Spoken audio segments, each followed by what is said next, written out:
आजकाल अभिनेत्यांना अभिनयाव्यतिरिक्त सुद्धा इतर अनेक गोष्टी कराव्या लागतात. मी मालिका लिहिणं, multi level marketing, insurance agency याच्याबद्दल बोलत नाहीये. आमच्या एका अशाच अभिनेत्या मित्रानं एक आगळी वेगळी स्वतःची अशी फळबाग फुलवलेली आहे. त्या फळबागेतली फळं घेऊन तो आपल्या समोर येतोय. अभिनेता, लेखक, दिग्दर्शक, आमच्या सर्वांचा लाडका ऋषिकेश जोशी मास्तर, जोशांची फळबाग. नमस्कार. या अभिनयाच्या क्षेत्रामध्ये काम करायला सुरुवात केल्यानंतर नटांना हल्ली लगेचच प्रसिद्धी मिळते आणि त्यांना प्रसिद्धी मिळाली की त्यांच्या जाहीर मुलाखतींचे कार्यक्रम लगेचच सुरू होतात आणि त्या प्रत्येक मुलाखतीमध्ये मुलाखत घेणारी अत्यंत वेगळा म्हणून तोच एक घासून गुळगुळीत झालेला प्रश्न त्याला विचारत असतो की तुम्ही सिरियलमध्ये काम करता, सिनेमात काम करता, नाटकात काम करता, तर काय फरक असतो नक्की? मग आपला पुरेसा मूर्खपणा सिद्ध होईल अशी उत्तरं नट देत असतो. पण खरंच जर विचार केला तर नाटकात, सिरियलमध्ये, सिनेमामध्ये काम करण्यामध्ये नक्की काय फरक असू शकतो याचं एक व्यवच्छेदक विश्लेषण जोशांची फळबाग याच्यामध्ये मी मांडण्याचा प्रयत्न करतोय. तर सिरियलमध्ये काम करणं हे सीताफळ खाण्यासारखं आहे. तुम्हाला असा प्रश्न पडला असेल की सीताफळ, आता सीताफळ का? तर सीताफळ हे असं फळ आहे की बाहेरून जसं दिसतं तसं ते आतून अजिबात असत नाही. सीताफळ खायला कसलीही ठोस सिस्टीम नाही. जो तो आपापल्या पद्धतीनुसार, वकुबानुसार खातो. पण कसंही खाल्लं तरी सीताफळ खाताना बरबट होतेच होते. त्यामुळे ते चार चौघांमध्ये असं जाहीररित्या खाता येत नाही. सीताफळामध्ये खाण्यापेक्षा फेकण्याचा भाग 80% जास्त. त्याच्यामुळे सीताफळ खाऊन पोट भरत नाही.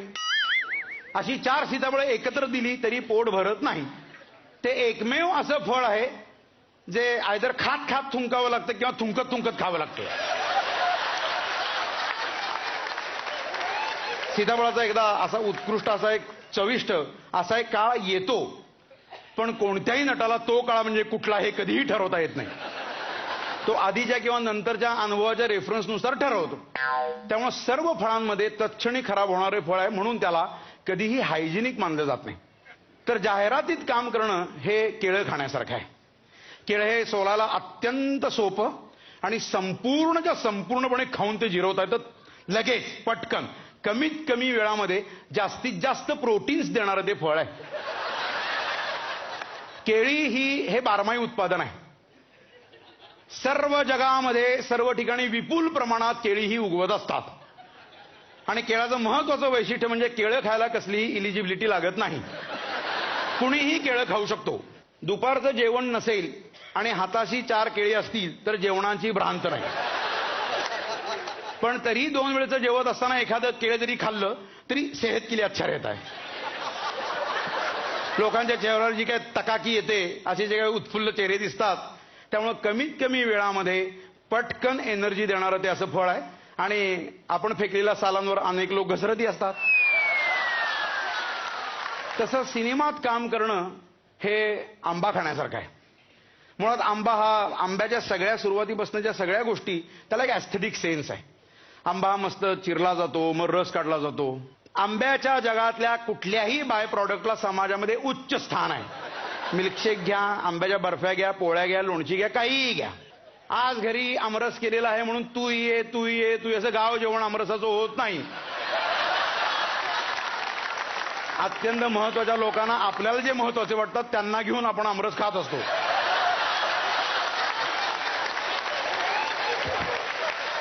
बाजारात आंबे आणायला गेल्यानंतर तुमच्या खिशात दमडा देखील नाही आणि 500 रुपये डझन आंबा दे असं सांगता येत नाही. आंबा घेण्याची आधी ऐपत सिद्ध करावी लागते. आंबा खाल्ला की वजन वाढतं आणि असे खूप आंबे एका वेळेला खाल्ले की तोंडावर दिसतात. आंबा म्हणजे हापूस आंबा, मग त्याच्यानंतर पायरी, आणि हे आंबे झाले की लगेच प्रादेशिक भोजपुरी, माणकेशी, लंगडा वगैरे, रत्नागिरी अशा अनेक प्रादेशिक आंब्यांची पैदास बाजारात सुरू होते. मग सी ग्रेडचा सुद्धा चोकून खायचा आंबा असतो.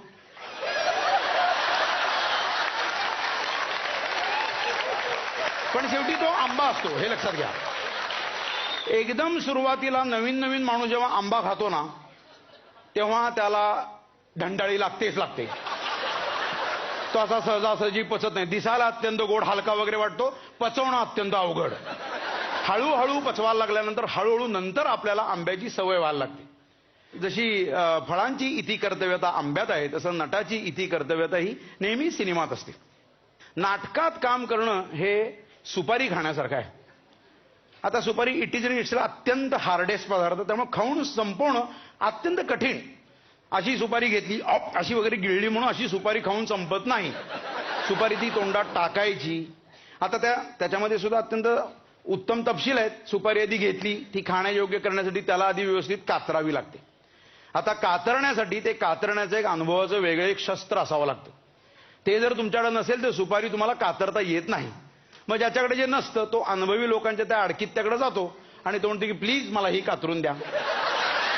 मग प्रत्येकजण आपापला असा एक गुरु वगैरे समोर ठेवलेला असतो. तो म्हणतो हे माझे गुरु. अरे पण दुबेजींनी तुला शिष्य मानलं होतं का?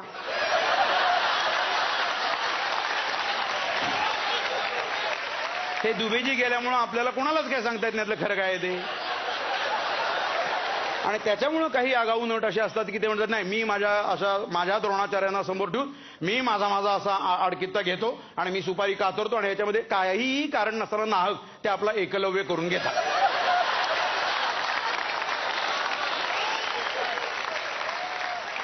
सुपारीचं सगळ्यात महत्वाचं वैशिष्ट्य म्हणजे सुपारी उगाच टांझानिया मिझोराम अशी उगवत नाही. परंपरा असलेल्या मातीमध्ये सुपारी उगवते.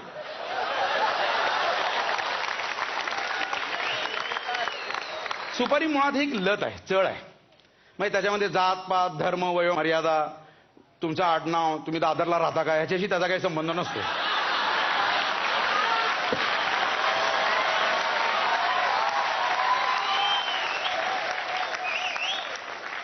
पण सुपारी खात असताना तुमच्या घशामध्ये अडकली, जीभ फाटली, घशाला लागली, हिरड्यांमधनं रक्त आलं तरी या वेदना समोरच्याला कधीही कळत नाही. त्या वेदना फक्त खाणारा, आणि तो खाणारा जो असतो अत्यंत आनंदानं हसत खात असतो, त्यामुळे त्या वेदना समोरच्याला बघून कधी कळत नाही. त्यामुळे सुपारी अत्यंत हार्डेस्ट असं एक फळ आहे. नट हा ऊसासारखा आहे. बाजारातनं तुम्ही ऊस आणला आणि कोपऱ्यामध्ये असा ठेवला तर तसा प्रसंगी काठी आणि ऊसात काहीही फरक नसतो.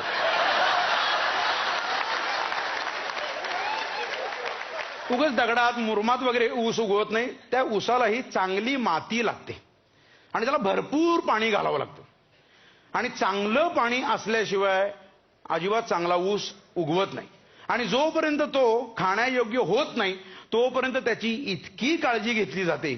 आणि एकदा तो खाण्यायोग्य झाला की ताबडतोब त्याच्या पुढचा सगळा ऊसाबरोबरचा व्यवहार हा अत्यंत हिंस्र आणि हिंसक असतो. त्याला पहिला ती जमिनीतून उपटायचा, मग मनाचे शेंडे बुडके असे त्या कोयत्यानं वार करून घालवायचे, त्याला साफ करायचा, मग नंतर गाडीमध्ये कसाही भिरकवायचा. म्हणजे दौऱ्याला जाणाऱ्या नटा बसमध्ये जे जातात त्यांच्यात आणि ह्या बैलगाडीतल्या ऊसांशी काही त्याच्यामध्ये फरक नसतो.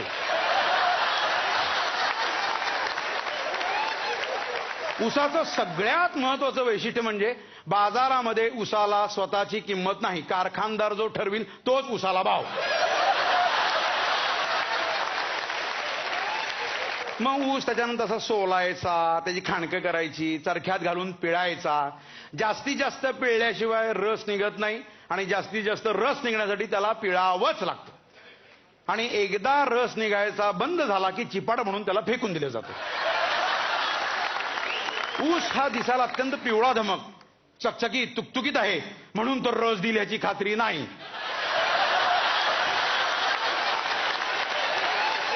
रस देणारे ऊस हे वेगळेच असतात. ज्यांना ते माहिती असतं ते त्यांना जोखतात. पण कोणत्याही सण समारंभाला शोभा आणण्यासाठी पहिला आधी ऊस बांधावे लागतात. ऊस बांधले की समारंभाला शोभा येते अशी आपली एक धारणा आहे. आणि ते एकत्र राहण्यासाठी त्यांना बांधूनच ठेवावं लागतं. ऊस एकटा असेल की तो आपोआप पडतो. तुम्ही घरामध्ये असा ऊस जर घेऊन आलात आणि कोपऱ्यामध्ये असा जर ठेवला तर काठी आणि ऊसामध्ये तसा काहीही फरक नसतो. पण मूलभूत त्यातला फरक असा आहे की प्रसंगी ऊस काठीचं काम करत असतो, पण काठी मुळात कधी ऊस असत नाही.